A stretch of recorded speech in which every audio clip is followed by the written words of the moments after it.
আপনি নিশ্চয়ই চাচ্ছেন আপনার জিমেল অ্যাকাউন্টের পাসওয়ার্ড পরিবর্তন করতে। তার জন্যই আপনি এই ভিডিওতে ক্লিক করেছেন।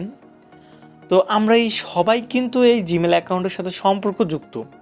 কারণ এই জিমেল অ্যাকাউন্ট ছাড়া প্লে স্টোর থেকে কোনো অ্যাপস ডাউনলোড করতে পারি না। এই জিমেল অ্যাকাউন্ট দিয়ে আমরা কন্ট্যাক্ট করে থাকি এবং গুগল ড্রাইভে বিভিন্ন ধরনের ইনফরমেশন আমরা জমা করে রাখি। এখন যদি আমরা এই জিমেল অ্যাকাউন্টের পাসওয়ার্ডটা যদি শক্তিশালী না করি বা আমাদের জিমেল অ্যাকাউন্টের পাসওয়ার্ড যদি শক্তিশালী না হয়, তাহলে অন্যজনে কিন্তু আমার এই জিমেল অ্যাকাউন্ট বা আপনার এই জিমেল অ্যাকাউন্টটি ব্যবহার করতে পারে। তার জন্য কিন্তু আমরা বিভিন্ন ধরনের সমস্যায় পড়ে যেতে পারি। তো কথা না বাড়িয়ে ভিডিও শুরু করা যাক। তো আজকে আমরা এই ভিডিওর মাধ্যমে আমরা মোবাইল দিয়ে নিজেরাই কেমন করে পাসওয়ার্ড পরিবর্তন সেটি শিখব। তো আমরা সরাসরি আমাদের জিমেল অ্যাপসে চলে যাব। তো অ্যাপস ডাউনলোড না থাকলে প্লে স্টোরে ডাউনলোড করে নেবেন। এখন সব ফোনেই এই অ্যাপসটি ডাউনলোড করা থাকে। তো এখানে সাইডে দেখতে পাচ্ছেন আমাদের জিমেল অ্যাকাউন্টের লোগোটা। তো তো এই জায়গায় আমরা একটা ক্লিক করে দেব। ক্লিক করে দেওয়ার পরে এখানে দেখতে পাচ্ছেন গুগল অ্যাকাউন্ট। তো গুগল অ্যাকাউন্টে ক্লিক করে দেব।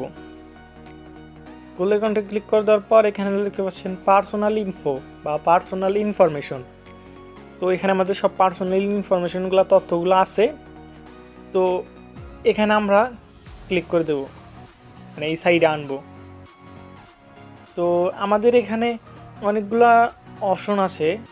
নিচের দিকে যাব, নিচের দিকে স্ক্রল ডাউন করলে দেখতে পারবো পাসওয়ার্ড বলে একটা অপশন থাকবে। এ দেখতে পাচ্ছেন পাসওয়ার্ড বলে একটা অপশন। আমরা লাস্ট চেঞ্জ করছি অক্টোবরের 15 তারিখে, সেটাও দেখাচ্ছে।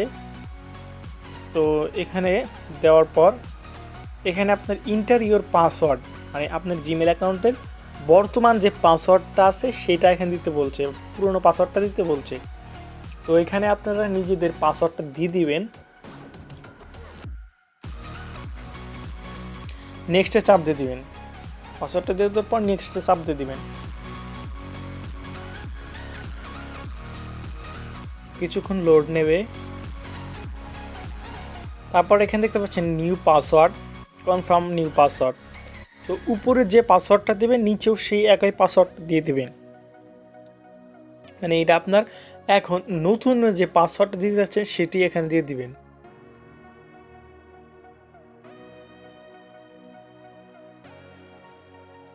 তো পাসওয়ার্ড দিয়ে দিবেন আপনারা। দিয়ে দেওয়ার পর এখানে চেঞ্জ পাসওয়ার্ড বলে একটা অপশন আছে, সেখানে একটা ক্লিক করে দেবেন। তারপর এখানে লেখা আছে গেট স্টার্টেড।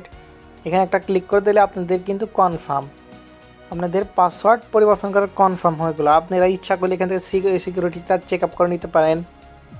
তো আমি এটা চেক আপ করবো না এখন, তো স্কিপ করে দিলাম। তো এই ভিডিওটা যদি ভালো লেগে থাকে অবশ্যই একটা লাইক দিবেন এবং আমার চ্যানেলে নতুন দর্শক হয়ে থাকলে অবশ্যই একটা সাবস্ক্রাইব করবেন।